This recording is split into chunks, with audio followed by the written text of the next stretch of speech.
آگے وہ دوسرا باب لائے ہیں قیام شہر رمضان 20 رکعتاً،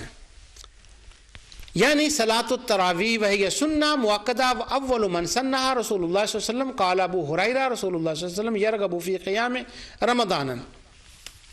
کہ یہ جو نماز تراویح ہے اس کی رغبت آئی ہے احادیث کے اندر،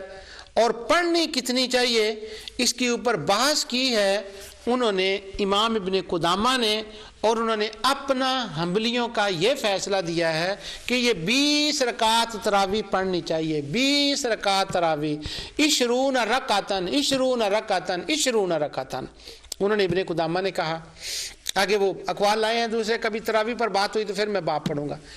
یہ میں نے آپ کے سامنے غنیۃ الطالبین سے پڑھا